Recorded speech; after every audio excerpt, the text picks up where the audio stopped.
I can see it in the distance. The lava is already showing its smoke.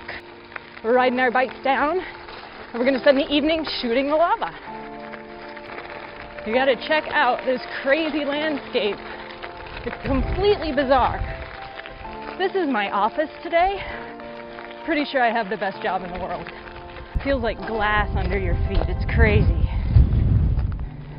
The steam coming off the water and the waves splashing against the rock add to this incredible beauty of this place. It's just absolutely remarkable. If you're trying to photograph night shots with lava in the foreground, it's better to come here and make sure the weather cooperates with you so you get blue sky days and you can get some beautiful star trails. On the other hand, if you're trying to do surface flows and do abstract photography, then it's better to come here on an overcast day because then you'll have a longer window of time where you can photograph those abstracts. When we first arrive here, the sun is really harsh. That harsh sunlight overwhelms the reflected light off of the lava. The lava itself is very bright, of course, but the light that is reflected off the lava onto the smoke and onto the water is overwhelmed by the ambient light from the sun. So it's not a great time to shoot, and we like to get ourselves set up, find ourselves a spot. As the light fades in the sky, you get this beautiful glow starting to appear in the smoke and the steam surrounding that lava flow. So it's much more balanced at that point, but the sun is setting behind the lava flow, and so you have pretty intense light in the sky and some pretty bright reflections on the water that you have to deal with. Okay, so then it gets very dark and the light of the lava itself and this reflected light becomes much brighter than the surrounding areas. And you end up with photos sometimes where all you have is that really bright area and it's completely dark surrounding it. So there's a lot of work to be done in camera to balance the light. Sometimes we'll use bracketing to take a series of exposures, but of course keep in mind the smoke and the steam are moving constantly, the lava is flowing constantly, so there's a lot of change happening. This is a real challenge when you're shooting out here. So what do you do with a complicated exposure like this? Well, you have lots of options. You can get creative with this, but basically you want to keep in mind that when you look at the lava, you're not going to see a lot of detail in the lava itself. It's going to be very, very bright, and it's okay to let that overexpose a little bit on your histogram, right? It's okay to have a little bit of a peak on the right where that lava is extremely bright. Now, what I like to do is expose for the reflected light on the steam and the smoke surrounding the lava. That way I get gorgeous depth in those areas, and it's just beautiful what that smoke is doing, okay? So the lava in my image might be overexposed.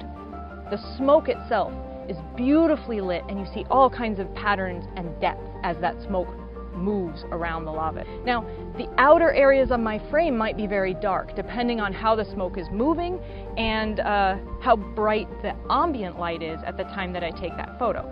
Now, you can get really creative with your photos here. One of the things that I did out here is set up my tripod and make sure it's really stable, and then take a long exposure shot. I'll use a long shutter speed to capture the flow of the smoke that's all lit up by the reflected light off of the firefall, if you will. It'll light up the smoke, and as it's moving, it creates these circular or spiral patterns.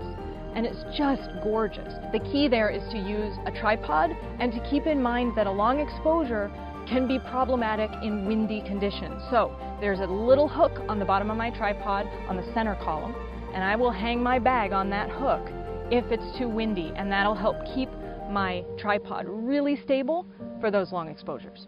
Okay, so that's the kind of thing you can do. Be creative out here. Don't just set up your camera, fire off a shot, and consider it done. Stick around for a while, see what the lava does, see what the smoke does, and play with your camera settings. You have so much freedom to create really unique images out there. Pay attention to the way the water is crashing against the rocks, or the way the explosions are happening when the lava hits the water. Okay? All those things can make beautiful photographs. It's not just about that one stream of lava and your camera set up in a standard position with a simple shutter speed. Lava is tricky. Lava is very, very hot, and in the surrounding area sometimes you will get thermals, and these thermals will throw off your focusing sensors. We encountered this problem 5 years ago when we first started shooting lava. In a situation like this where your subject is static, the fire hose that we're trying to photograph is not moving. So what we can do is we can use manual focus. But the way I'm going to use manual focus in this situation is first put my camera in autofocus and then lock the focus in an area near the fire hose, not on the fire hose, because I don't want those thermals messing up my focusing. So I'm going to either go above or below or go slightly to the right and lock my focus there.